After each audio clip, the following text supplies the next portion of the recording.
I'm Dr. Linda Bradley, founder and chairwoman of Cleveland Clinic Celebrate Sisterhood. Welcome to our 2021 virtual education series, Celebrate Sisterhood 3.0. During this series, our experts will share information to keep you and your family healthy. This program is designed especially for you. So sit back, relax, and enjoy.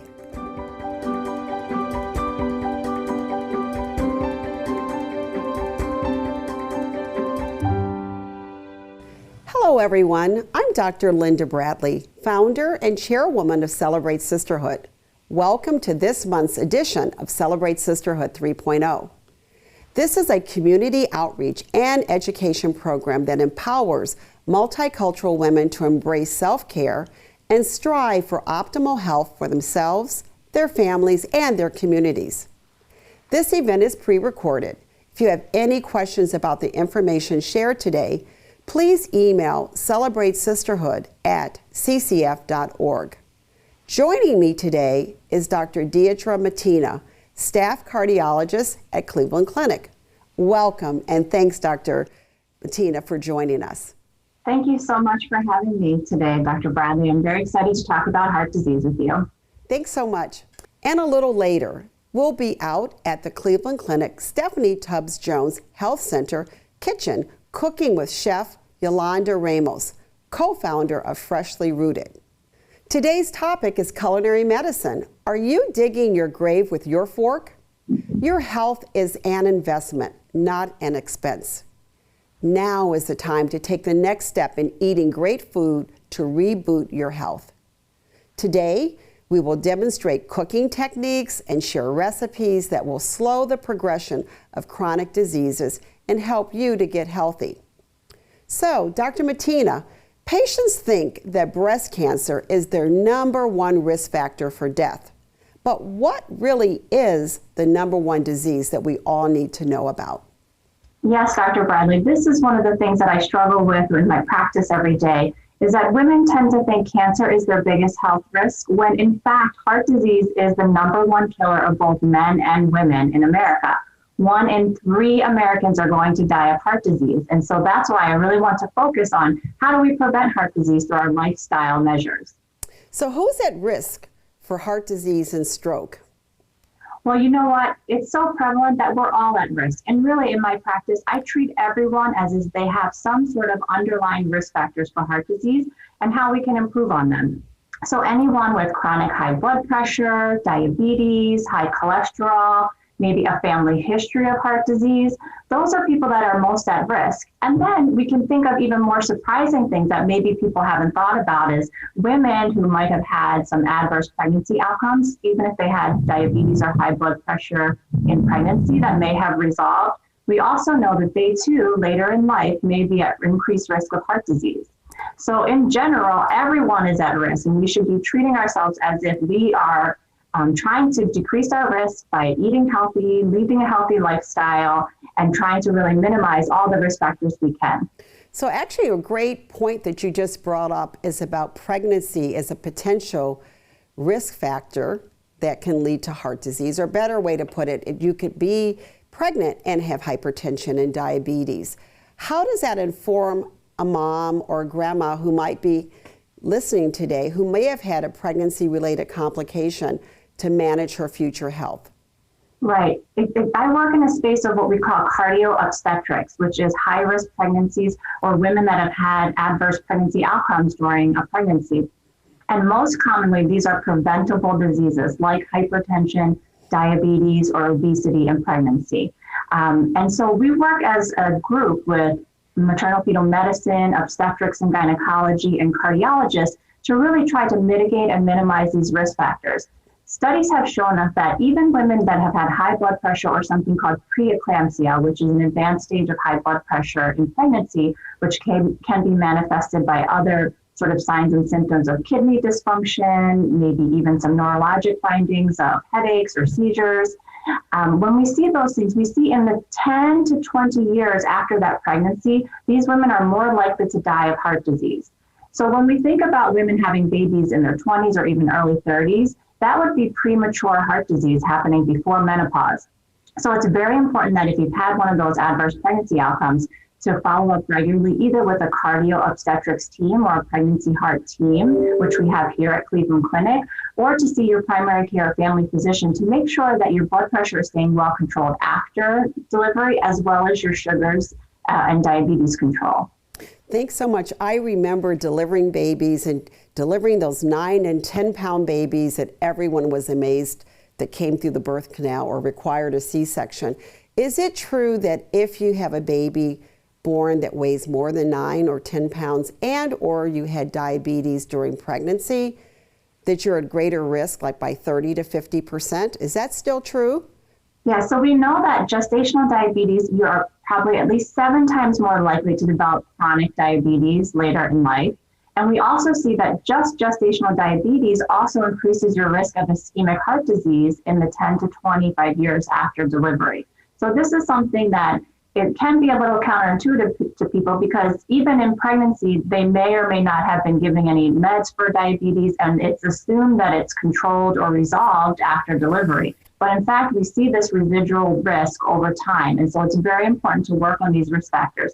These are the patients that will commonly check maybe what we call a marker, a hemoglobin A1C, which tells us a more long-term marker of our diabetes control. And we can often see that in that pregnancy, they may be classified in this, what we call pre-diabetes phase. And we know that people with pre-diabetes or metabolic syndrome may be more likely to develop diabetes in the future. So those are the people we want to target to really, really work on risk factor reduction. Great. And what are some of your favorite things to tell your patients about how to decrease their risk for heart disease?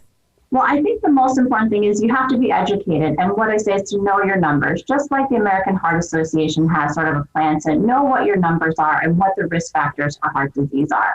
So really, we want to focus on blood pressure. Now, there are different guidelines out there for how well controlled your blood pressure is. And there are different disease states that might have different goals based on what kind of disease you have, like heart failure or diabetes. And even some of our elderly populations, we may have a different cutoff. But in general, our goal is going to be less than 140/90 for most people if we're going to start a medication for blood pressure. And then we want to work on our cholesterol.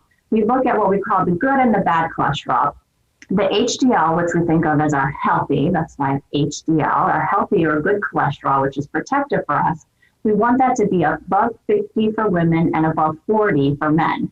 And really, that's a marker of our activity. We can really only increase our healthy HDL levels by physical activity. We have done some studies where we try to artificially increase HDL cholesterol with medications, but the data really didn't show any increase or decrease in heart disease events from there. The next part of the cholesterol we work on is the LDL, or we think of the lousy cholesterol. That's the bad cholesterol, which is really studied in most of our cardiovascular outcome trials for an association with heart disease. When we have high LDL levels, we really see an increased risk of heart disease and heart attacks in people. And so we want to have that level, for the most part, to be less than 120 if you have no heart disease. And if you have diabetes or heart disease, that number should be even lower. We're talking about less than 70, less than 100 for most people. And in fact, our newest trials with medications that are very, very powerful at lowering LDL cholesterol, we see numbers in the 20s and teens, and really we're seeing dramatic reduction of heart disease when it's even lower than our current guidelines. And then we talk about our sugar levels. As I mentioned, hemoglobin A1C is a good marker for sugar. We can do fasting sugars too. And that really tells us if we have those levels in check, we want to stratify into normal sugar levels versus pre-diabetes and diabetes. So working on those levels, and those are something that your primary care physician usually checks at least at your annual physical exam for there. And then lastly, we want to work on our activity guidelines. For most Americans, our activity guideline to maintain weight. So if we're happy and we're not at our ideal weight, we need 30 minutes of exercise at least 5 days a week, or 150 minutes of aerobic activity weekly. So really, if we know all of those numbers and where we stand, another marker that we look at in terms of body mass index or waist circumference. I tend to lean on waist circumference a little bit more because the data is a little stronger in relation to what we're trying to correlate. When we use body mass index, we're looking for trying to extrapolate what our body fat is. And you can imagine that some weightlifters may have a high body mass index because they're all muscle. They weigh more. Muscle weighs more than fat. So they don't have the same heart disease risk as someone that would have fat mass. When we look at the waist circumference, all of that is telling us is how much fat we have around the middle. So if we were taking to measure our waist, that would be 35 inches for women is ideal, or less than 35 inches, and less than 40 inches in men is ideal. And that's really giving us this idea of fat around the middle, around our internal organs, and the less fat we have around the middle, the less chance we have for developing diabetes and heart disease. So let me ask you this, Dr. Mattina, what diseases seem to occur more frequently in women of color? So I think for most women, we have different forms of heart disease. One thing that is very prevalent is heart failure caused by high blood pressure over time. So this is very important because many people don't have symptoms of high blood pressure. You may have uncontrolled high blood pressure for years and not know until there is some end organ damage. The heart gets stiff, it can't relax, and that causes what we term diastolic heart failure. So that's a stiff heart that can't relax and allow blood to enter the heart. The other thing commonly in all women really is that we have different forms of coronary artery disease. Many men have cholesterol blockages in the big arteries that run down the sides and the front of the heart. These are epicardial arteries where we can put stents in or do bypass surgery.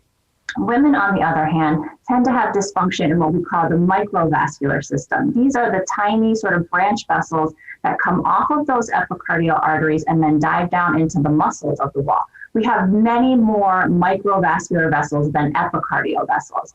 And this dysfunction from chronic inflammation, even cholesterol and high blood pressure over time really puts women at risk. And what can happen is we have very little tests in cardiology that can really show us how this microvascular system functions. But we can see that you may have a stress test that's abnormal. You may have chest pain or angina, just like a man that had big vessel artery disease.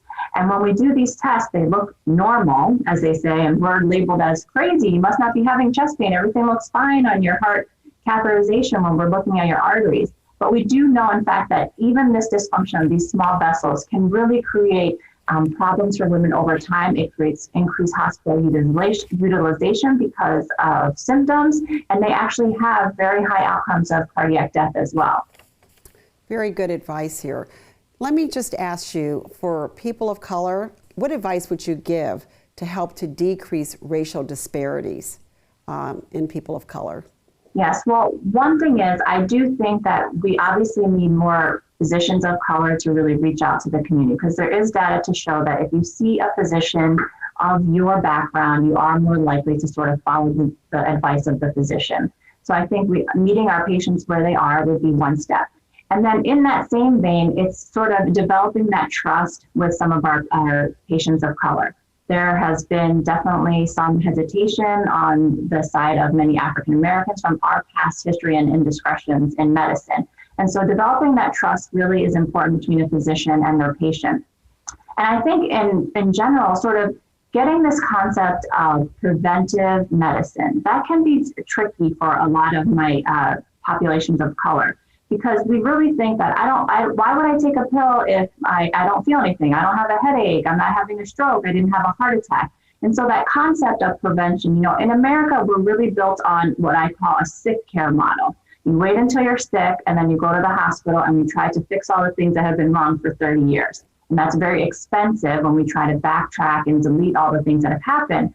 Well, rather than a true healthcare system is identifying risk early in life, treating and mitigating that risk along the way so that we prevent all of these end-stage diseases that may be irreversible at that time. So I think really reaching out and talking to people on their level, that sometimes doesn't happen in an office visit. Many patients of color may seek healthcare at their church or their community center. So getting out in the community and reaching them where they are for healthcare screenings is also good to help educate them. Thank you. Very good advice and a great word of wisdom. You and I grew up most likely eating the SAD diet, meaning the standard American diet. And that's actually what we also learned in med school. So what new dietary guidelines should we follow? What should we eat more of? What should we eat less of? And what food should we avoid? If you can give us some insight. Sure. As I mentioned, there's not really a diet that I sort of recommend, but I do think an eating pattern. And one thing I'll say is we did a great disservice as a medical society back in the 80s and 90s. And we were really pushing a low-fat diet to reduce heart disease. And what happened was people started eating a lot of carbohydrates, and then we are now in an explosion of diabetes, right? And diabetes is the sort of precursor to heart disease. People with diabetes die of heart disease. So we sort of flipped that pyramid around again and sort of said, yes, fat can cause, or at least saturated fat can cause heart disease, but we cannot sort of replace all fat with just empty carbohydrates, because that too and causes increased risk. So I think that what makes the most sense for most people is really reducing carbohydrates and sugar.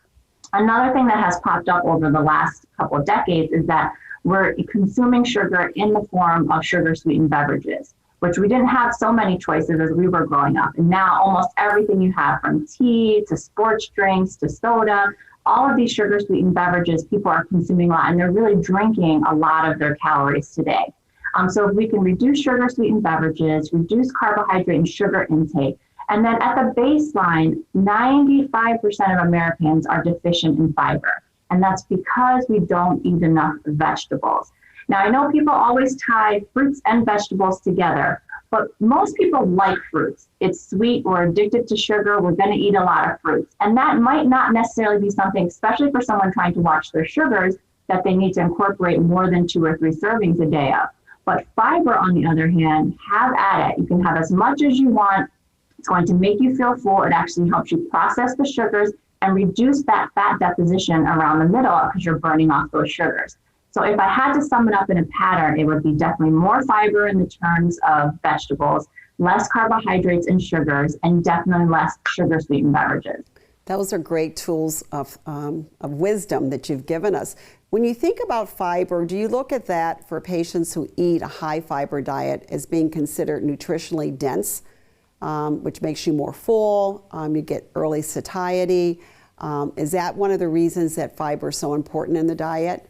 Definitely. And another thing is that it helps to keep you regular. There are so many Americans that don't have regular bowel movements because of the food that we eat. So adding water and fiber is definitely going to help you bulk up your stool and have regular bowel movements. And everyone feels better when they have regular bowel movements.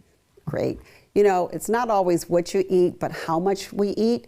Give us some clues about portion control. What are some practical tips? I've talked before about using a bar of soap or your fist or a hockey puck. Tell us how we could use these images to help us know what to eat and how much to eat of a certain type of food. Yes, Dr. Riley, it's funny. I tell this story once. I lived in Japan for about 9 months way back when, and I remember when I came back to America, I really was sort of taken aback when I got to a restaurant to see how big the portion sizes were again. I had sort of been into normal land where portions were normal size. And so I sort of always call it the White Castle burger is what we think of as the size of meat that we should be intaking. If you're going to have meat, if you choose to that, really it should be, as you said, either the palm of your hand, your fist, a bar of soap, the mouse on your computer, and the rest of your plate really should be high in fiber and legumes or other plant-based proteins. So not the Outback Steakhouse rack of ribs that's overlaying over the plate, but really small portion control. Excellent, excellent. I love nuts. Are nuts good for you? How much should we eat? Tell us how to incorporate nuts into our diet. Sure. I love nuts as well, and they really are a great form of polyunsaturated or monounsaturated fat. So it's not a saturated fat, and it's not a low-fat meal. So you're going to get the calories from the fat, but we're replacing bad fat for good fat. The thing that I need to caution people about is that we definitely want to have unsalted nuts because we don't want to add the extra sodium for people that are looking to control their blood pressure as well. So all forms of nuts, whether they be tree nuts or they grow on the ground like legumes, so peas and beans and peanuts grow on the ground, or for other nuts like walnuts or almonds, all have the same cardiovascular benefit. For the most part, we're talking about a handful of nuts a day. We see that you actually have decreased mortality if you eat a handful of nuts a day.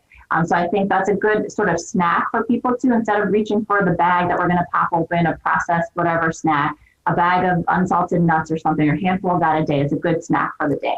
Excellent. And you've given us some tips that you shared in advance. So I love walnuts. I can only have 12 a day, not the 50 that I used to eat. Pistachios, you let me know, maybe 45. Hazelnuts, 21. And so again, we're looking at a quantity because sometimes we can overeat healthy food. So I just want to stress that issue of healthy food with portion control. Right. And I think a smart way, I never bring the bag with me because, you know, if you have the bag there, you kind of do this mindless sort of snacking. So I think when we're trying to portion control, if you sort of pre-package everything that you need, put in a container that you know that's all you can have so you don't keep reaching into the bag, that's a smart way to sort of keep your portions under control. Great. Well, there are many ways to incorporate nuts into your diet. We're sharing a great recipe today using cashew nuts. So let's go over to Chef Ramos and see how she's using cashews in a salad dressing. So we're cooking a salad dressing with nuts today for a salad. Why did you choose this? What nuts are we using and why did you choose this particular dressing? Yeah, so thank you for asking. That's a really good question. So as many people know, I'm Latina. And Latinas, we love, Latinos, we love ranch. A lot of us love ranch dressing. So do African Americans. We dip it in everything. Yeah, and my grandson is African American and Latino, right? And the reason I chose this is because of nutrition.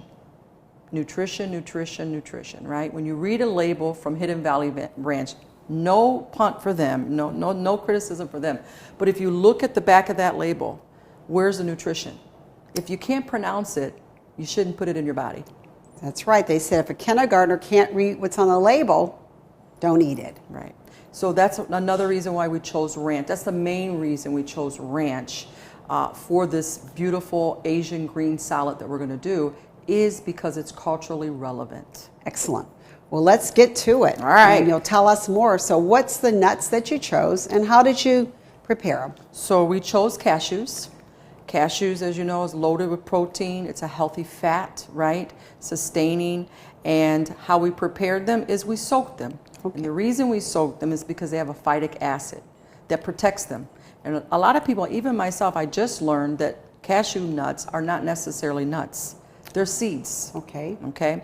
And so we soak them so that they will be more digestible inside of our digestion system. And you soak them in what? Water. Cold water. Cold water. And are those raw cashew nuts? Are they processed? Where do we find them? I love that. Yeah. So for me, the best nutrition is going to be raw, unroasted, unsalted. Okay. Raw means unroasted, unsalted. And where do you find it? I found these on West 117th at Lucky's, who now is owned by Dave's Supermarket. Okay. So wherever we're shopping, we should look for raw cashew nuts. I do a lot of shopping at Indian grocers. And they too have big bags, very inexpensive. Beautiful. For that. So tell me, you put it in water. Yep. Do you keep them on the counter or do you keep it in the refrigerator when you're? Yeah, that's great. You can keep them on the counter if you're going to be using them within the, within that day. Okay. You can keep them in the counter on cold water. That's fine. Okay. I did this last night before I went to bed in preparation for today. Yes. And I put them in the refrigerator in cold water. Let them soak overnight, and so they're ready to go. And the soaking takes away that acid, makes it more digestible. Yes. And probably softer when we're going to blend it. Exactly. Can I help you drain those? Absolutely. Okay, and then you'll tell me what we're going to do. I'll drain these beautiful cashew nuts for you. Thank you.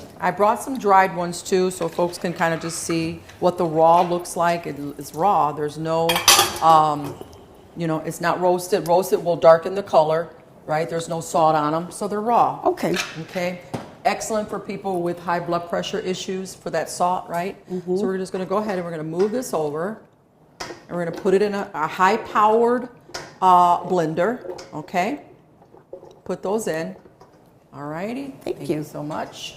And then now we're going to go ahead and we're going to add all these wonderful ingredients. That's your flavor. This is your flavor. So what we chose to do, again, no additives, no preservatives, right? We're going to put a little bit of garlic powder. About how much?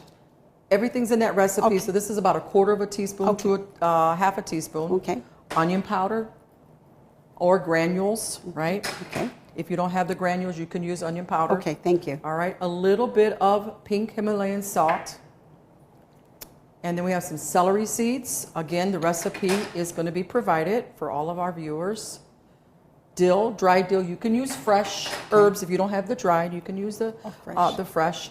A little bit of dried parsley. Parsley. Okay.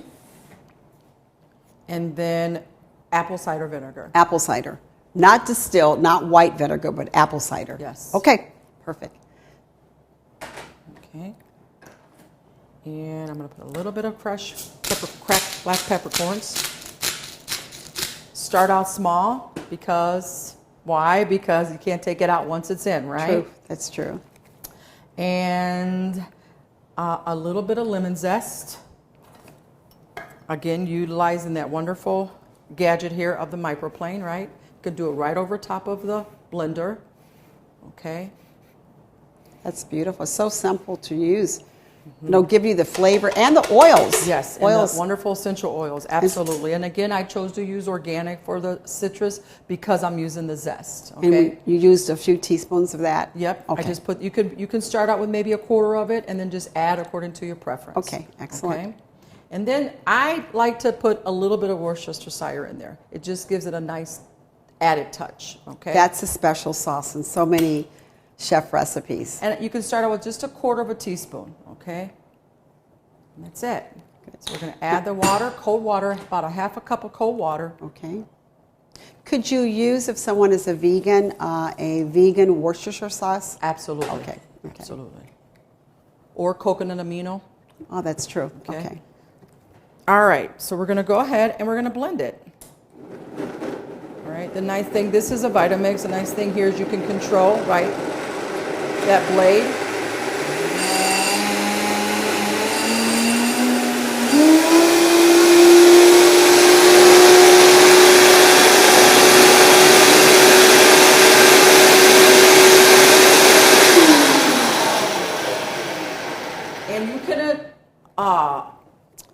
You can adjust it according to your preference. Some people like a thick dressing. You can thin it out with a little bit more added water. All right, and now we're going to take it, and for presentation's sake, we're going to put it in a squirt bottle. Okay. So we can dress our beautiful greens. Okay. That looks delicious. You can even smell all of the seasonings. And once you make it, how long can you keep this in the refrigerator? Up to about 7 days. 7 days, okay. Just go ahead and pour that right in. You can see it's nice and thin, nice and smooth. And again, if you want it thinner, you can add a little bit more water to thin it out. Okay, and you can smell all those wonderful spices inside of there. And then I got this fancy Japanese bowl for the dressing to put the rest to accent the wonderful Asian green salad that we're going to use to put this on. Your serving utensils are so beautiful. Thank you. Just makes you hungry. Thank you. And that's it, okay? And so there you have it. You can just spoon that right on your, that's beautiful. on your salad. So that's our dressing, a cashew dressing. Would you ever consider any other nuts in this salad dressing? You know, I love macadamia. Macadamia. And you could do exactly the same thing? Yes. Okay. Yeah. What do you think about pistachios? You could do pistachio. Try it. Okay. Okay. Absolutely. Excellent. And so there you have it. And that's it. That's it. Great salad dressing. This is our cashew salad dressing. Yes. That I think you said will accompany our lettuce, which we'll put together, and the salmon that's going to go on top of it, our omega-3s. Yes, you got it. Okay, we've got lots of healthy fat here. Excellent. Now we're going to make a salad. I know this is not going to be boring, and you're going to tell us some great tips, how to store it, how to use it, what not to do. So let's get started. All right, very good. Well, salad is one of my favorites because of the greens and what the greens does to our body, how it helps eliminate and elimination, right? There's so many health benefits to the greens, and it's so important to have it every single day. That's how I have maintained my health, and I'm still maintaining my health. Okay, Excellent. so that's the reason why we chose to go with a salad today. And it's springtime, and now is a great time to plant lettuce greens in your garden. Even you can plant it on your patio, all right? So what we chose to do is Asian greens. Asian greens. Tell me about that. The reason why I went with Asian greens, to be honestly truthful with you, is that's what my farmer has in season right now. Excellent. So Asian greens are very nutrient dense, okay? More so than, say, iceberg lettuce. Iceberg lettuce is just water. Exactly. This has the deeper color. I love your choice of this. Do you also put spinach? Is that another option for Absolutely. our viewers? You can put spinach in there, arugula, all kinds of different types of lettuces, red leaf, green leaf. This has a little bit of what's called bok choy, which is baby bok choy, for those Asian greens, mizuna, another type of beautiful dark leafy greens, and I fell in love with it, and so that's the reason why we chose this one. It's in season right now at your local farmers markets, and then it's in season all year long. So what stores might our viewers purchase this? So I got this at Lucky's. Okay. Again, on West 117th, which is also now owned by Dave's Supermarket, so they can get it at Dave's, okay? Excellent. Or Giant Eagle. I think even Walmart, I think now I have is seen selling, that at Walmart. is selling nice. And this is organic, so there's no chemicals on it. And I think it was like $3.99 for the container. So Excellent. It's affordable. You know what I found also, if I can give you a tip? Absolutely. Some days if I buy it today and I don't eat it till for 2 or 3 days, it gets a little bit dehydrated and wilted. You get a big bowl of water, put ice in it. As soon as I come home, throw my salad in there, and it brightens it up. Yes. It perks it up. Yes. And you feel like it's like you just purchased it. I love it. And that way you're not throwing away a lot of waste. Absolutely. And another thing that a chef taught me was to do that, and then after you do that, you put it in a salad spinner, okay, to get out that excess moisture. And then what he told me is you wrap it in a paper towel and stick it in a Ziploc bag. In the restaurants, we use fish tubs, but you could put it in a Ziploc bag with a paper towel damp over it, and it will stay for at least 3 to 5 days inside your refrigerator. Beautiful. Okay. Stay prepared. Have your food pre-chopped, pre-ready. Take it with you to work, school, activities. Absolutely. And we'll stay healthy. Absolutely. That's a great tip. Yeah, thank you. And so this is already triple wash. You don't have to wash it again. And for sake of time, we're not going to wash it again. I do, though, at home. I put it in, like you said, a big bowl of water, cold water, put some ice in there. It springs it back to life, put it in my salad spinner. If you don't have a salad spinner, take a clean towel, put it in there, and twirl it. It'll get all that water out. Okay, love it. Okay? Okay, so great what tips. we're going to do, we're going to take and put our beautiful greens inside of a nice salad bowl, right? And this will feed between 2 and 4 servings, 2 and 4 people. And we're going to just put them right inside this wonderful bowl. Okay, It's you beautiful. want to fluff it up. You know, I never, you know, my training at in culinary school, my training is always big, beautiful, light, inviting. We eat with our eyes, right? So nice and spruced up here. I'll take that for you, Chef. Thank you so much, Dr. Linda. All right, and so there's your bed to begin with your salad. Now we can't just eat it like that. Sure Now can't. what are we going to put on top of that? All right, so I'm glad you asked. We're going to begin with some wonderful, right now, spring onions are in season, right? Okay. And these are spring onions / scallions, okay? There's a wide variety of different types. So I got what was available, right? So we're gonna take some onions. You can use, again, whatever your palate is, okay? I love it all. Me too. Do you? Yes. I love it. And again, those greens, right? Absolutely. You don't have, and even with your cuts, you can put them, there's so many varieties of ways. So I'm gonna show you a couple, okay? Okay, please. So we're going to take this, kind of just trim off the ends. We've already washed everything. All right. And now you can just do a nice rough chop, okay? Nothing fancy. So right? you really protect your hands with cutting by making like a claw? I never, yeah, but I've learned by a lot of accidents. A lot of accidents, right? And a good sharp knife is very important when you're slicing and dicing. So you just add that to the salad. Yep, you just start building your salad, right? Okay. Another slice that we can do, another technique we can do is what's called on a bias, okay? Just trim off the root from the bulb. Okay. And you're just gonna take it and you're gonna slice it on a bias. Kind of like a diagonal? Yes. Another way to say yes. it? Okay. You just turn your vegetable towards you and slice with your knife on a diagonal cut.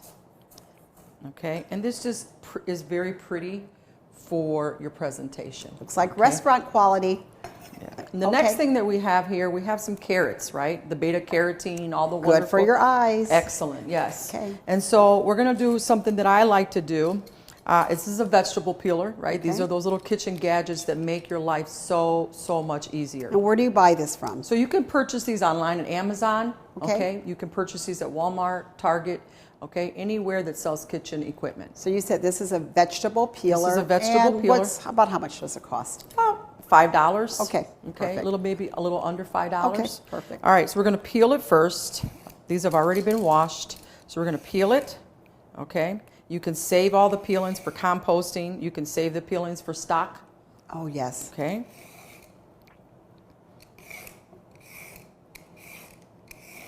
What I normally do, like you're doing now, I have a freezer bag, and I put all of the peelings, I put all of the skin from onions and garlic cloves, Love and I it. freeze I love it. that. And then when I'm ready for vegetable stock, you can even sort of embellish a box of stock by adding a little bit of these real ingredients to that. Yes. And so now for the ribbon, we're just going to press down on the peeler, kind of roll it with your finger, Oh, my. okay? And just kind of place it here. And you can get creative. This is where the inner chef comes into play, okay? You just want to press down a little bit on that peeler. So it's a firm pressure. Yes. So you could probably have a 9-year-old do this in the kitchen. Absolutely. Yeah, it looks and they safe. love it. They Yeah. love to be involved, right? Right. Because they know everything. Or I could see when friends come over who aren't big cooks, they could take a couple of the carrots and do this for you. Yes. You know, all of our friends, do your friends say, how can I help you in the kitchen? And I say, I'm so glad That you asked. Okay, and then we have that. That's beautiful. Okay, and so you just kind of pair these here Oh, isn't Right. that gorgeous? for color and all those nutrients, all those vitamins and minerals, Yes. all that nutrition, right? We're just building the layers of color. Excellent. And you can see how much one carrot goes. Oh my goodness. You don't yes. need a lot, right? Don't. Absolutely. And this again, per one thing, you can stream it over, you know. I kind of have my preferences, right, That's like, of uniform. it's beautiful. Okay. And so that's your carrot. And you can keep on going and going and going, Okay. and you can see how much you get from one carrot, right? You don't need a lot. Absolutely. And so now we're going to take another one of my favorite, especially with Asian cuisine.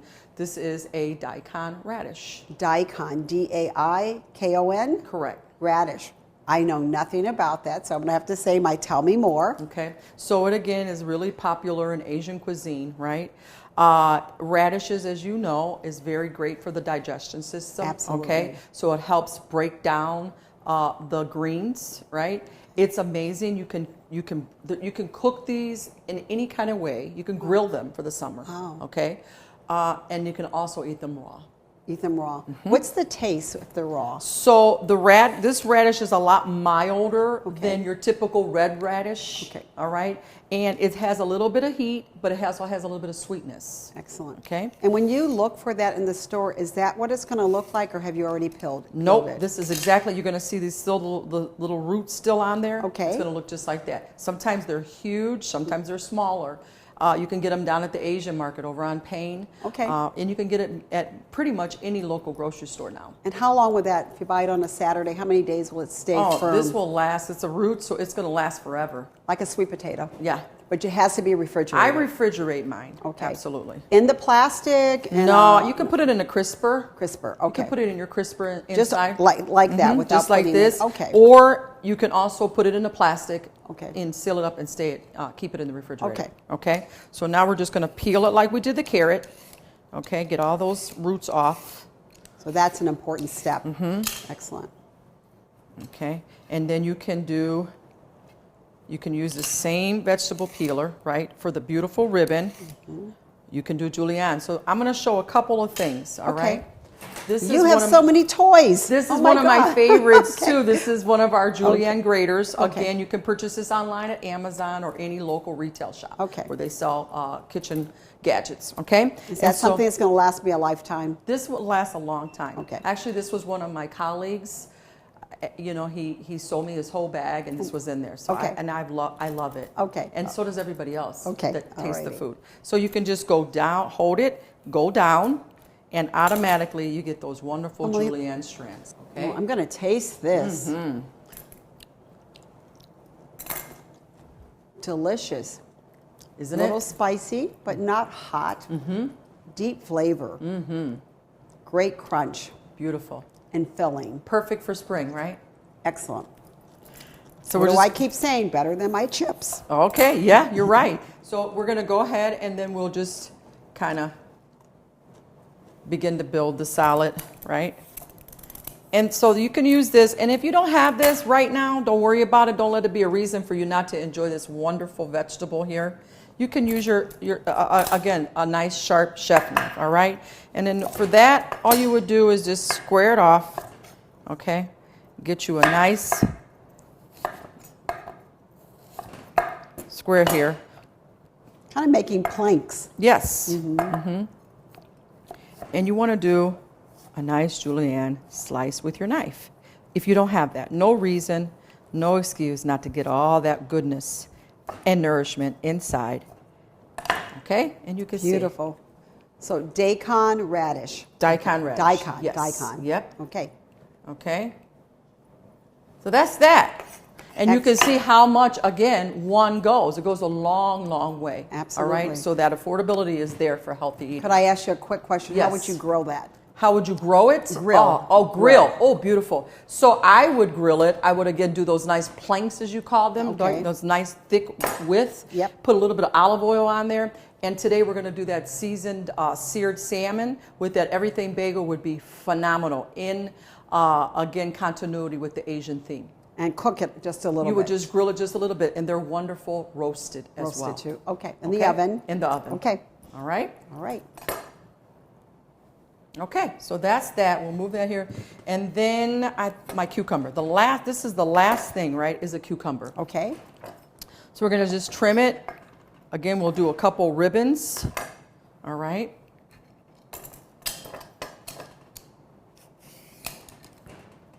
I like to keep the green on for presentation. You don't have to. Okay. And if it's, a lot of times they put the wax to preserve it. If you're going to eat it, I would definitely take the skin off if it's not organic. If it's organic out of your own garden, you can eat it with the skin on. Okay, perfect. All right. So we're going to just do a nice long ribbon again, and we're going to wrap it here. Okay. Never seen this done. I love this. You like it? I do. Isn't it a beautiful, just a beautiful presentation of what you can do with vegetables? Right. Okay. And so often for me, I buy vegetables and then I like, okay, I don't know what else I'm going to do with it. But this is really lovely. Thank you. Okay. So we have this beautiful green bed of lettuces and vegetables. All right? Excellent. And then we'll dress it with that wonderful plant-based cashew ranch. And then we're going to also add the salmon. That's right. Love it. Okay. Thank you, Chef. You're welcome. That is such a creative way to add cashews to a salad. It gave the dressing a creamy texture and added a lot of flavor to the dish. And we followed Dr. Mattina's rules. Not too many, not too much, but just enough. Well, Dr. Mattina, let's talk about nutrition labels. We now have the government giving and providing and requiring labels on everything we eat. There's tons of information. What are the most important things to look for on the back of our bags or on our labels? Sure. So the best thing is to eat food without labels, number one. So if we're eating fresh from there, it's not going to have a label. We're going to prepare it fresh, and that will be great. If we have to resort to prepackaged food, I sort of first start with the sugar content. So I look at how many grams of added sugar there are, and we want to sort of keep in mind what percentage of our daily intake that's going to be. So once we're getting toward more than 20 grams of sugar added, that's really going to be sort of a less nutritious option. Then I'll look at the sodium content for people that are watching their blood pressure. And, this can be tricky because a lot of times it's measured in milligrams and you want to sort of stay under a certain number. For the most part, we're going to try to stay under 2,500 milligrams or 2.5 grams of sodium a day for most people. It may be lower for patients with heart failure. And so you have to be careful in looking at the package. One, the package may have more than one serving in it. So if you're going to eat the whole package, you need to look at what the serving size is on the package.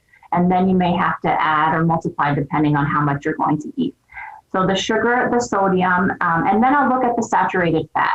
So how much saturated fat? Again, I don't necessarily promote a low-fat diet, but low in saturated fat. So the less saturated fat there is, the better off we can have. So that should only be a couple grams or so, and the rest should be monounsaturated or polyunsaturated.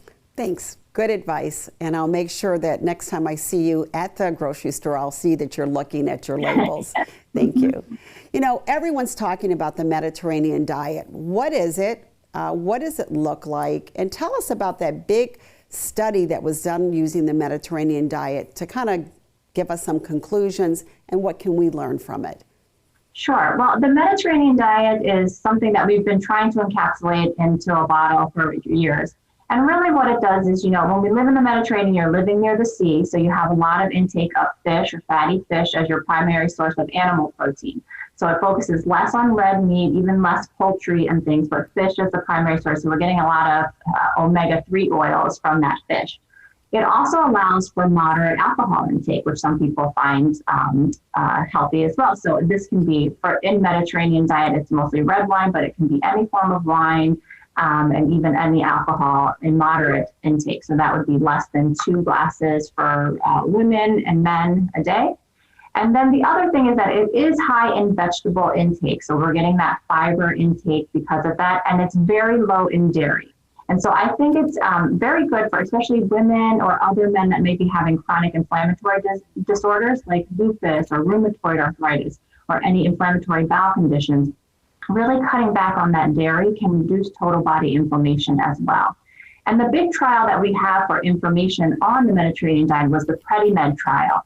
This was conducted in Spain with about 7,500 patients. And what they did was supplement with extra virgin olive oil or a handful of nuts a day versus the typical sort of diet. So this study was done in Spain. So at baseline, everyone is kind of following a Mediterranean diet as it is. But this is really substituting any cooking oils with extra virgin olive oil or with the nuts. So we're getting that sort of nut polyunsaturated fat intake. And what it showed was that for the two groups that were using either olive oil or nuts supplemented into their already Mediterranean diet, there was a 30% reduction in cardiovascular outcomes. And this is very big news. There has been some sort of backlash about this trial in the years past, because you can imagine it's very hard to do a diet trial in any country. We're sort of relying on people to tell us what they're eating, and keeping track of all of their intake. So there is some limitation to that. But overall, we see that when we follow this sort of low saturated fat, high fiber, low animal protein, and low dairy diet, we see better cardiovascular outcomes. Excellent. And decreased by how much in that study? About 30%. So in terms of trials, that is about as good as you're going to get in terms of reducing heart disease. That's excellent. So Chef Ramos has a great salmon recipe that would fit within this diet. Let's go back to the kitchen and learn how to make this everything bagel seared salmon meal. What are we making? So we are making a wonderful added protein to accompany our beautiful Asian salad, rich omega-3 salmon. Salmon. Wow. Well, I want to know how you're going to prepare it and why you're choosing this technique. And what are the seasonings and ingredients? Okay, perfect. So again, it was all about the menu, right? I looked at those Asian greens that's available right now at our farmer's market, and I said, well, we know that black sesame seeds and sesame seeds and sesame seed oil, those are really frequently available for Asian cuisine. So this is the reason I chose to do this particular dish and encompass it all with a spice that is pretty much available everywhere right now called everything bagel. I love that. Do you like it? I love putting it on many ingredients, but I've never done salmon. It's really nice. And another thing about it, because I myself am really borderline with my blood pressure and being mindful of my blood pressure and knowing what the salt does, I chose this because I don't have to put any salt on here because the salt's in here. Already. Okay, that's All good right? to know. So don't put any extra salt. You're going to see me do it. And that's another reason why I chose to highlight this with the salmon today. So it has seeds in it. Black, what else did you tell me? Black, white sesame seeds. It has dry, dehydrated orange peel to give that a wonderful citrus feeling, that light feeling. It has lemon peel. It has dehydrated salt, dehydrated black pepper, garlic, onions. I mean, it's loaded with a lot of beautiful spices. Excellent. Well, looks like it'll be an added benefit Yes. to our already healthy Yes. salmon. Yeah. Great. All right, Perfect. so what I'm gonna do is I'm gonna use a little bit of sesame seed oil just to Okay. give it some flavor. Sesame seed oil isn't the highest smoke point, but I like the flavor. So I'm gonna use it today for this dish, but you could use sunflower oil, you could use another high point oil to sear with. Okay. You don't Could have you to use do it. olive oil, do you think? I don't like to sear with olive oil because of its smoke point. Okay. Okay. So it needs a higher smoke It needs point, a so it higher- won't you get your yes. kitchen. And not only that, the toxicity in it. That's right, I forgot. Okay. So we're going to go ahead and I'm going to put just a little bit of oil so that it will hold the spice. You don't have to. Again, and I cook with my hands, right? My hands are clean. It's just us. Yep. So I'm going to put just a little bit of oil.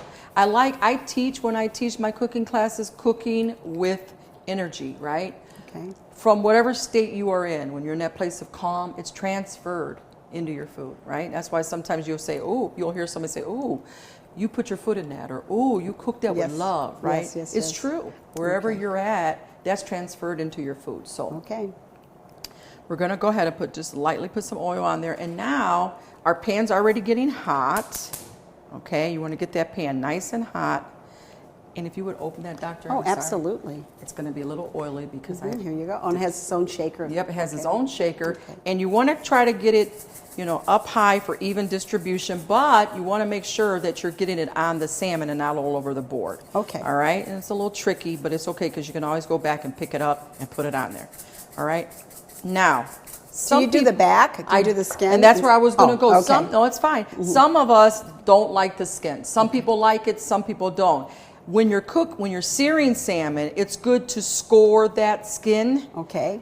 so that it'll cook evenly. Just cutting little slits in it. Yep, and Okay. then you would put that spice, whatever. You could also, if you don't have that, you could also just put a little bit of salt and pepper, put some garlic in there, some thyme, whatever. Yes. Some Thai basil, and keep it in continuity with that Asian salad. But you just could put it right inside each one of those slices. Gotcha. Okay. But because we're not going to eat the skin. We're just going to do it on the sides. Okay. Okay. Right here on the So on back. both sides. Okay.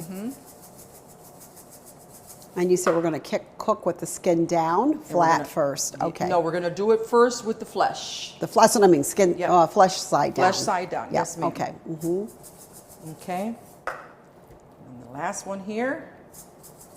So if I wanted to in the morning prepare this and then in the evening when we're ready for dinner, it's all ready? It's Would already that be ready. okay? Okay. Yeah. Yeah. Or you can season it all, Oh. like prep it out. Yep. Yep. And then put it in, and then right when you're ready to eat, then just because you're going to see how fast it cooks, literally in less than 10 minutes. Okay. Okay. So if I put it in the refrigerator, would I have to bring it to room temperature or could I go straight into the hot pan? You could go straight to the hot pan. The key in cooking that I found is make sure it's dry. Dry, okay. Okay, not with water and etc. Make sure it's nice and dry. All right, for a good sear. smells And we're great. ready. That pan's hot, so we're going to go ahead and add some oil, maybe a tablespoon to 2 tablespoons, just Okay. enough to lightly coat that bottom for the And sear. that's sesame And seed. this is toasted sesame seed. You can see that pot's already ready, right? Yes, and then you're going to be able to hear the key, which is that sizzle. It's the sizzle. It's the okay. sizzle, okay? I hear it. You hear it? Yep. All right. We're going to move it away from us. And now you can really hear it, right? And you'll see. So There the it is. flesh is up. I'm sorry, I may have said that wrong. So you're eating. You cooked it with Flesh down. down. I'm sorry. The skin up. is up. Yes, okay. ma'am. That's Yes, it. you Okay. got it. Skin And then up. you can see, Doctor, that it's already starting to cook. right? And it's going to start cooking from the bottom up, obviously, and it's going to get that nice peak color. Yes, I see that. All right, and it's going to be in here. You want to watch it because those sesame seeds, they can burn really quick. Okay. So no more than a minute. Even though if I wasn't using that, I'd leave it on there for at least 2 to 3 minutes. Okay. Okay. But because of those sesame seeds, we're going to watch them. Okay. For no more than a minute, right? Okay. And we're going to turn it away from us in case any of that oil, we don't want to spill on us. Okay. So it's already starting to cook, and you can see that beautiful coloration right now changing. And now we're going to turn it. Okay. All the way over. All the way over. We're going to flip it, and you can see how nice that's seared in there because we don't want it to burn. If I wasn't using this, then I would let it get a real nice crispy sear. Okay. Okay. There we go. Plus, we're going to finish this in the oven. We're going to finish the last between 5 and 7 minutes in the oven. 400 degrees? 400 degrees. Okay. So there we have it. We're going to go ahead and turn that heat off. The oven's already ready to go. Yes. And we're going to stick it right inside that oven on the middle shelf. There you go. Excellent. I just want to make sure our oven's still on. Yep. Is that right? Okay. Yes. All righty. And Okay. I'm going to watch. I have our clock started already, and it'll Beautiful. go off for us. All right. Excellent. We'll come back. All right. What a delicious and healthy recipe. This is a great meal to make for you and your family. Now, Dr. Mattina, we've also heard about the Mediterranean diet, but tell us now more about the DASH, D-A-S-H diet. What is it? Who should be on it? I think the DASH diet has a lot of data that we started in heart disease management as well. And this really has no particular food that we're eating, but really just focusing more on decreasing salt intake and low-fat dairy if you're going to have dairy intake. So you can eat pretty much what you want, lean meats, low-fat dairy, and then working on decreased sodium intake. And where the DASH diet has really shown the biggest benefit is in reduction of blood pressure. So we know that people that follow, the more salt restriction you get on a DASH diet, the lower the blood pressure levels, and that correlates with a much lower rate of stroke in people. And so this is sometimes easy for people to do when they're looking for, I still want to kind of eat what I like to eat, but find different versions of a low sodium version. This is a good diet for them to follow. Well, it sounds like the DASH diet gives us the flexibility to have dessert when we're craving it. So Chef Ramos is going to share a healthy recipe to satisfy your sweet tooth. We are now at the stove with everything prepared. Chef Ramos, tell us what we're going to do for this chutney. All right, this is the exciting part regarding this parfait, right? So we're going to come over to the stove. We have already mise en place all the fresh fruit and the rhubarb. So we're going to take it, we're going to put it in between a 3 and a 5 quart saucepan. Okay. Put it in there. It's beautiful. Let's see what that looks like when it first goes in. Beautiful. We'll get a view of that. And then we're going to turn on our heat. We're going to bring this to a simmer, and we're going to cover it, with some cold water, not too much. Start out with about a half a cup to a cup. Okay, because it's going to reduce, and all the water that's in the strawberries and that's in the rhubarb is going to cook down, okay? And you don't want this too watery. You want to taste all that wonderful flavor. So it should be from thicker, like a jam? Yes, almost like a jam. Almost, okay. And you're going to bring it to a boil. Bring it to a simmer. Okay. And then once you have it on a simmer, then you're going to add your ingredients. So what is a simmer? A simmer means what? Lightly bubbling. Okay. Very lightly. But do you bring it up to a boil first and then turn it down? No. So, you're going to bring it up to a simmer. Okay, up to the simmer. Because what's happening is all those flavors, the flavors and the juice, all the water is beginning to be released. Gotcha. All right? Excellent. And this might take about how long? About 10 minutes. Okay. All right? And then once it comes up to that simmer, then you just come over here. I'm going to do some added sweetener, because you already have the sweetness from the fructose, from your strawberries, right? And just a little bit more added sugar if you want. I would, because that rhubarb is a little bit bitter. Okay. All right? So what sweeteners are we using? We're going to use some cane sugar. Cane sugar. And you can get this at Aldi's. You can get this at Dave's, they carry the cane sugar, all right? So if I don't have cane at home, what other? You could use brown sugar. Brown sugar. A light brown or a dark brown? You can use both. Okay. Whatever you have at home, you can use a little bit of honey. Honey, okay. You could use a little bit of agave. Okay. I did use stevia because I'm trying to reduce my sugar intake, and it was, for me, it was not palatable for this dish. So not stevia I for would this. not use stevia for Okay. this. So granulated sugar, but preferably the cane, is it healthier? I think it's the way they process it. Okay. And I do think it's a little healthier. Okay, so we're going to summarize: cane, preferable; agave, honey, or Even a little bit of maple syrup. maple syrup. Okay, I've Little got bit a of little of maple that at syrup. home. Yeah, I gotta use that. absolutely. Okay. Another thing too with a nice complex carbohydrate is coconut palm sugar. Never You heard get of that that. at Mark's. That's amazing. And it looks like sugar It also? looks like a brown sugar. brown sugar. And does it give you a taste and added dimension of coconut or no? It gives you a little taste of coconut. You can taste the coconut in it. Okay, excellent. Okay, so you can see it's starting to come to a simmer now, and you're going to go ahead and you're going to add your sweetener. And about how much for This is 2 tablespoons. It's in our recipe. Okay.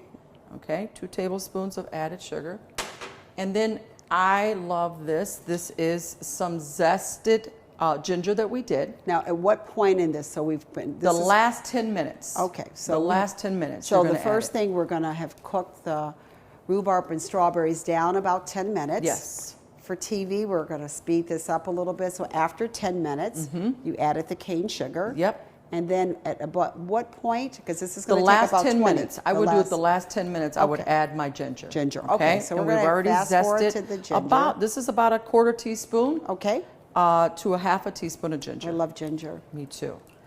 And it gives that a little bit of balance there, the sweetness with a little bit of heat from the ginger.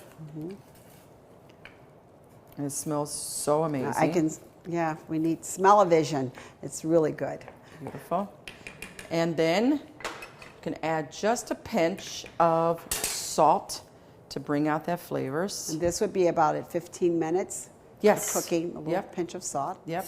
And then the last thing at the very end, the last 5 minutes, you want to add, I do this, and again, it's up to the individual. You don't have to do it. Okay. But I do use organic when I'm using the zest because of the Okay. chemicals, right? Okay. And I just zest the whole lemon. You can do it right here over the stove, or you can do it on your cut board. Okay. That's beautiful. And this just adds a really nice lightness to this dish and that wonderful citrus taste.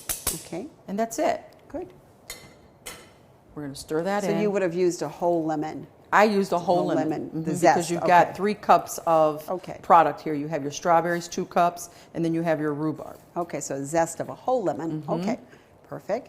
And you can start out with maybe a 1/4 of a lemon and then taste, Okay. and build Okay. Okay. according to your palate and your preference. All right? And I forgot the star here, which is a little bit of ground cardamom. It's the star of the show. I love it. It pairs so well. Cardamom. Cardamom. Never cooked with it. Tell me more. So it's an Indian spice, and I love it. Let me just smell that. Absolutely. So you can get it in seed or powder, ground. So this is the powder. That was a seed, Seed, right? okay. And a lot of the grocery stores carry it now. So how did you get it looking like that? I just put it in my mortar and pestle. Okay. Make sure my mortar and pestle, and just grind it down till it becomes a powder. That's good for exercise. It is. Builds those beautiful biceps. Yes. Okay. And this, I already measured it out. It's about a 1/4 of a teaspoon because it's very pungent. And right? that's going to go in at the very At end. the very end. Okay. Or it can go in the last 10 minutes. 10 minutes, okay. Because it's just wonderful. Okay. And so we have here 1/4 teaspoon. Wow, All right. that's And you can beautiful. add more. Again, Okay. tasting is everything. It's part of building that flavor, right? And you can see, Dr. Linda, it's already starting to I simmer. can see that from here. Beautiful. 10 minutes and it's done. Okay. And then what you do is you take it off the heat, let it cool down, and then refrigerate it, preferably at least 2 to 3 hours. Okay. And how long can I keep it? If I did this and I'm keep it- tired, can I finish it tomorrow, making the parfait? Absolutely. So this will last. Oh, this will last for at least a week in your refrigerator. Would you ever freeze it? Or have you? I have not froze mine, Okay. but I believe you could freeze it, but you're going to remember it's going to become more liquid. Yeah, that's true. Okay. All right, excellent. So we're going to leave that going, and now we're going to see the finished product. Absolutely. Okay. We're going to plate it up, and it's going to be delicious. Okay, I'm going to go to the refrigerator, and I'll meet you back at our workstation. All right. Sounds good. So what are the finishing touches for our parfait. So you know what? That's the beauty of this dish, is that it can be anything, right? As far as coconut flakes, it can be almond slivers, it can be some pistachios, again, some more added protein as a dessert, or as even as a breakfast snack, lunch. It could be really anything that you need it to be for all that nutrition. So what is for this today, called? these are coconut flakes. Never saw that before. Okay, and these are again unsweetened. Okay. Right? And we're just going to come over to the stove. There's a lot of ways that you can toast it. Because of time, we're going to just do it on the stove. Okay. All right, get your pan nice and hot. Okay. And we're going to add, you only need maybe a tablespoon. Okay. For 2. All right. So it should be dry and a hot. Yep, dry and hot. Get okay. your pan nice and hot. Okay. All right, and then you're going to just take your coconut flakes. You're going to put them in here. Again, you don't need a lot. Okay. Shaky, shaky. Yep, shaky, shaky. Okay. Let it set for a minute. The temptation is to shake it, but you don't. You want it to toast. Okay. Okay. And then once it's toasted, then you can do a nice quick shake, and it's finished. So it goes from a white color to what kind of brown? Beautiful golden. Golden. A beautiful okay. golden. You don't want it to burn, and because it's raw, right, it will burn if you Okay. don't watch it. So just let it set for a minute or so, and it's And our good to pan go. was hot when you started? Yes, ma'am. Okay. Yep. Now, after you make this, and there's some leftovers, can you use it later? Can you tell me what you would do Yeah, I love that. if you pour That's- too much in there? Yeah. So what I do at home is I have a little, Oh, this one that you those were... little mason jars. You can get these at Walmart or Target. Okay. Oh, my grandmother used to can with these. Beautiful. And you can just put it in here Okay. in a tight lid on top and set it aside. Refrigerated or not? You don't have to refrigerate Okay. it. And how long do you think you can keep it out? I keep mine out for about a week. A week. Okay. This is another great sweet treat that we could use Absolutely. to take to work. Absolutely. Put You're in right. your car. Okay. Yes. Keeps me from my potato chips, right? Yes. Okay. All right. So you can start hearing them pop. I can Okay. hear that. Okay. And now I would give it a nice turn. Okay. Yes. Oh, you're so adept at that. Okay. And you can start smelling the flavor, right? The room is delicious. Almost there. And then we'll Oh, I turn off our really- heat, remove it from the heat, and we'll come over and we will plate our wonderful dessert. All right. Let's take a look while that's been cooking a little bit. We're up to about 10 or 15 minutes. That chutney is, look at that. Again, you want to, for me, less liquid, because you can see how the water is just, you know, you have to really watch it and not put too much liquid, so that way all the juices and the flavor from your rhubarb and your strawberries can be the constitution of what that chutney is. Okay. And I see you're cooking this without a lid. Is that correct? Correct. Okay. Okay. I'm always asking questions and looking for things. Could I put this in my smoothie? This is done. A Absolutely. few little coconut flakes. Absolutely. Okay. So let's take a final look at that. It's done. It's nice and done. golden. I love that. All the way around. Okay. Okay. Excellent. Just take it off the heat. Okay. Chutney's finished. Okay. And now what we'll do, we're going to go back over to our workstation, and I'm going to have you to make me a beautiful sample of what we've cooked. Beautiful. I'm excited. We ready? I'm ready. Okay. Well, Chef Ramos, I'm getting this out of the refrigerator. We've had it there a couple of hours. This is our, what did you call it? This Strawberry? is our strawberry rhubarb chutney. Okay, what's next? What do we All do right, with so it? everything is ready to go. Everything's been refrigerated from that whole process, ready to go. You can see the nice pudding let's see texture that. Oh, of my. the chia seed, right? So we can start. And the beautiful thing about cooking is you're the artist. So you can do whatever, however you want to do it, Okay. right? So we'll just start here. We're going to put maybe a tablespoon to 2 tablespoons on the bottom of a nice, pretty, fancy glass. Now that's mine, right? This is yours. Okay, get your Dr. other one. Linda. Get Yep. one for you. We have to Okay. eat together at the All end. right.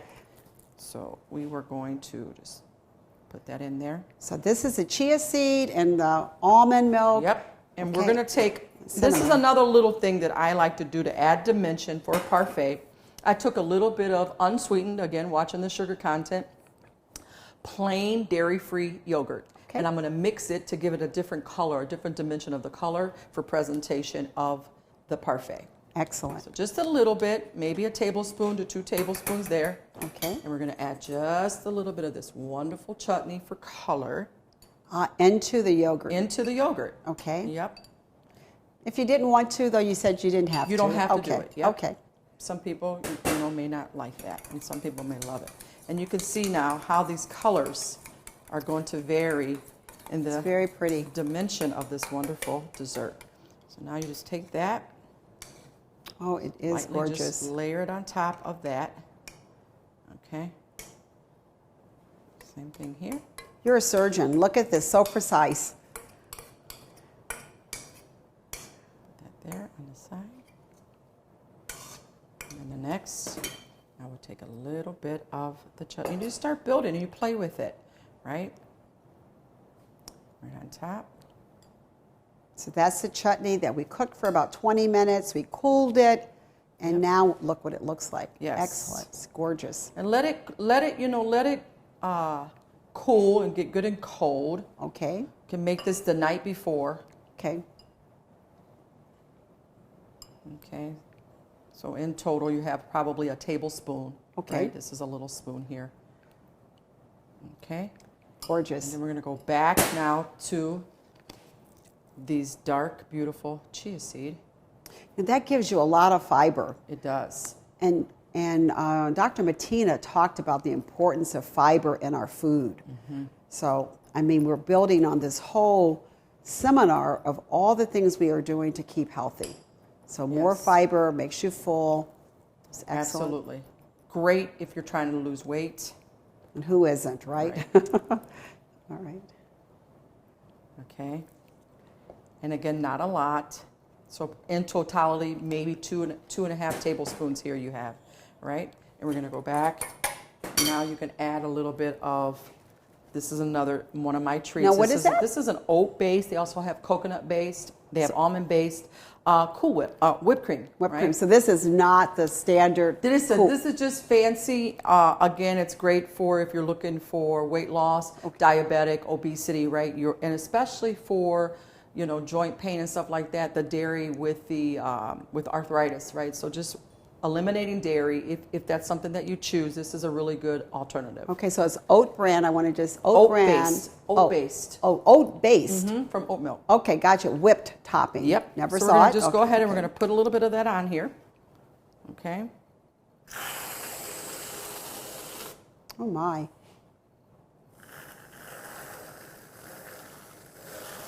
That is gorgeous. Okay. It looks like a lot, but I promise you it isn't. Okay. And then we're going to garnish with just a little bit of shaved dark chocolate. Who doesn't like chocolate, right? And you're using your grater. Microplane. Microplane. Yeah. Look at that. Oh my goodness, that's really Okay. beautiful. And what's the good parts about chocolate? Oh my God, the dark chocolate, right? Releasing all those endorphins in there. Makes you happy. The Makes you happy happy. chemical. Okay, Absolutely. endorphins. Okay. Excellent. And it tastes delicious. Put some fresh mint. Isn't that colorful? Great for spring, right? Absolutely. And then the last but not least, that wonderful toasted Oh, the coconut coconuts that we used. Okay. that we did as a garnish. Isn't that gorgeous? So fast, simple, delicious, and most importantly, nutritious. That's really good. You know what I loved about this? It's just some of these we made last night, and today you pull it out when your guests come or you're ready to Yep. eat. It's all there. Absolutely. Open this, add this. Absolutely. Beautiful. And look at that strawberry. Very delicious. Bon appetit. All for me? All for Oh you. my goodness, thank you. You are welcome. I'll let you get yours. This is really healthy, colorful, easy, economical. Yes. And thank you for sharing. Can we have a little taste together? Absolutely, yes. All right, you have your fork? Yes. Cheers. Here's to you. Here's to our health. Here's to our health. Health is wealth. That's right. Oh my goodness. Very good. Thank you. Thank you, thank you. This is all for me, right? That's all for you. Okay. Oh my God, I love this. I love it. I love it. One more. Very nice. Wow, how delicious does that look? We eat with our eyes, it looks tasty, and this is a great recipe to make when you're looking to eat something sweet. So Dr. Mattina, we've heard about the importance of nuts, the DASH diet, and the Mediterranean diet. Anything else that we need to know before we move away from food? Well, I think one of the things is just our relationship with food. I think we have really developed as Americans an unhealthy relationship with food. And that is part because of our lifestyle. We kind of look at food as something we just have to get in so we can get on to the next thing. We really lost that enjoyment of food, sitting down, being mindful of what we're eating, recognizing our cues of fullness. I think for anyone that has raised young children, you sit at the table and a child will be able to tell you, I'm full, right? And we sit there and say, no, finish your food, finish your food. We're actually trying to override all of these natural cues that are telling us, you're full, you don't need to eat anymore. And so I think as we talked about my kindergarten principles again, this is listening to those internal cues. Your body's going to tell you when you're hungry and what you need. And really, if we take time to sort of look at what we're eating, to prepare what we're doing, we know what's in our food and how it's prepared. I think that's one of the things, if we could slow down and sort of do that, that would sort of benefit all of us. Another thing that we all struggle with because of our busyness in life tied to computers and laptops and phones is movement. How do you get your patients to move? And I also read about this idea of the step diet. Can you tell us about that? Sure. So I think the biggest bang we're going to get from people that we call, if you're a couch potato, if you're not doing any physical activity at all, I really think moving from doing nothing to doing something, you're going to see the biggest benefit, right? And so sometimes it can be overwhelming. In fact, many women don't even go to the doctor because they don't want to get weighed. They're so dismayed by their inability to lose weight. They don't want to hear it again that they got to lose weight, so they just stop going to the doctor. And I think we're not really helpful when we just say, lose 30 pounds, right? We have to provide the tools and have actionable items so we can make changes in our lifestyle. And the biggest and easiest thing we can do is just to start walking regularly. If you live in a suburban area, you rely on your car a lot. You're in the car, out of the car. You park the car right in front of the door, you get out, you walk 10 steps, you get to where you know, back to the car, right? So in bigger cities, when you're out and about walking around, you're going to get more activity that way. So I think one way to keep people honest, because sometimes they tell me they're active, and really activity level really varies depending on what you're doing, and your perception may be a little off.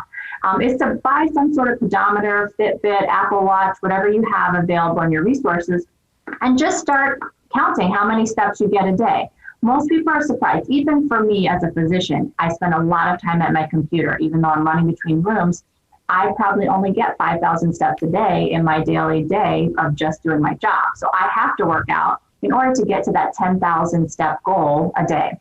So the step diet is really just getting a pedometer and reaching 10,000 steps a day. That's about, if you add it all up throughout the day, it's about 75 minutes of walking and about 5 miles a day. That burns about 500 calories a day. So if we do that with portion control, cutting some of your portions down by a quarter of the size, so just slightly, if we think about moving from a dinner plate size to a salad plate size for your meal, that's going to help you lose about 1 to 2 pounds a week. I've so much enjoyed talking with you. I do want to know, you've given us so much advice here. What are your 3 takeaways and advice for our audience? Yeah, so I call them my quick 3 takeaways because I like for people to have actionable items, not just to say, I don't know where to start. We talked about all these good things and not. So my quick 3s on the diet would be to add nuts, decrease your meat intake, and then decrease your serving sizes. Most of us have to pay more attention to our internal cues of when to stop eating. So if we do those 3 things, we're on our way to sort of losing weight or minimizing or stabilizing our weight gain. The other 3 on activity would be to schedule the time on your calendar. Depending on what that may change from day to day, but there are people that work better by working on the morning before they go to work. There's others that do that at night when they find time when they've finished all their other tasks, but schedule it so that it becomes a daily priority. The other thing for activity is to set realistic goals. If you haven't been doing anything, don't sign up for the marathon now, right? We have to work our way up to that. And then I think the simplest task is just start tracking your steps with some sort of activity monitor so you know and you can sort of see what you're doing on a daily basis. And then lastly, my quick 3 for stress management, as we talked about our kindergarten principles, is you want to eliminate any tasks. Know when to say no. Don't be the person that always says, I'll do it, right? We have to recognize our limitations. You want to delegate some of those tasks within your family, whether it be your spouse, your children. everyone has to partake in the responsibilities of the household, or in work, you may have to delegate responsibilities at work. And then lastly, when I say activate for your stress management, you really don't want to wait till the last minute so you're in a situation where you're in the do or die mode, right? We want to allow ourselves enough time to plan ahead and allow for any sort of setbacks that may happen. Well, certainly health is wealth.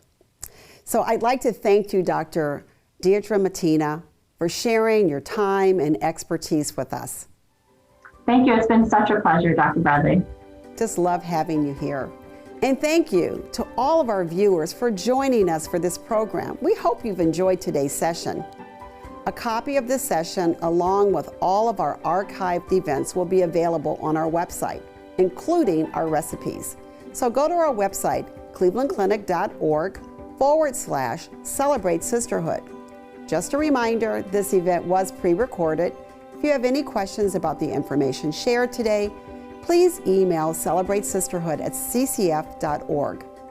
Also, mark your calendars and inform your friends of our next virtual session that will be on Thursday, July 22nd. Our Cleveland Clinic experts and patient advocates will join us for a session about living your best life with fibroids and endometriosis.